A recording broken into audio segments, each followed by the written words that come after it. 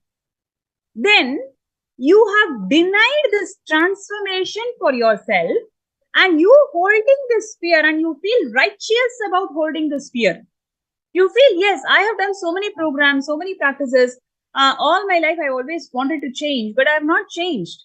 So moment you start verbalizing these things in your inner space, you already believe that your fear is part of you.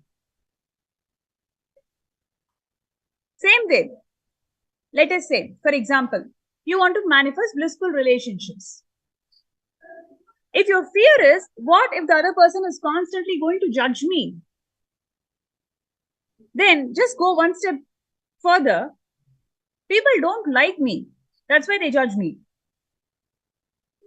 Moment you start holding this fear that people don't like you, then you are making this fear as part of you. You feel so justified. Nobody likes me. This is the way I am. I know that nobody likes me. So I will continue to exist the way I exist.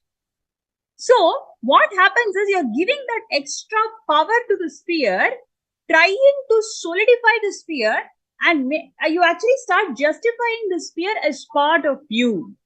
Only when you start doing this is when the OCD, obsessive compulsive disorder, or the throw bhava starts happening in you. The actual existence of fear is completely imaginary. There is nothing called fear. But moment you start associating yourself to this fear, you start justifying this fear, you try to give an identity to this fear, then you get into this space of delusion. How many of you are able to understand this? Please post it in the chat. If you're able to cognize and understand this.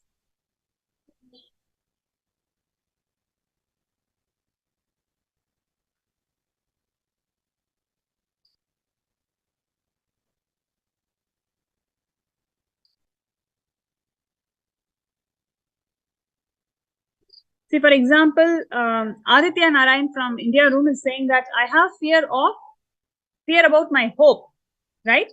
So that is exactly what I was sharing in the first example. Moment you start giving identity to this fear, moment you feel justified about this, then it becomes a delusion.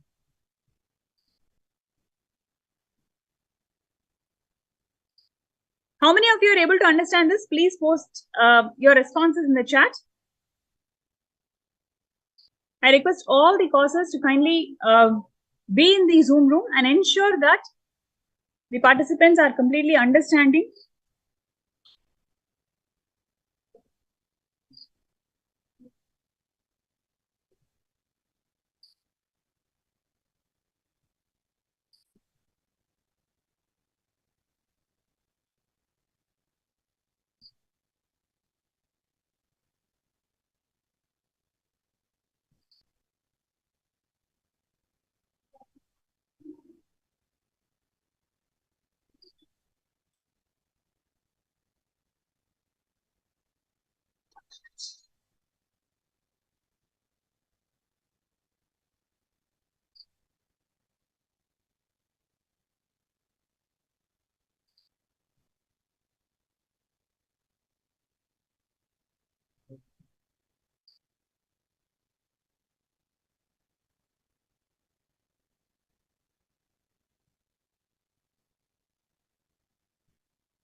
Om Nithyananda Paramashivoham. Om Nithyananda Paramashivoham. Om Nithyananda Paramashivoham. Om Nithyananda Paramashivoham. Om Nithyananda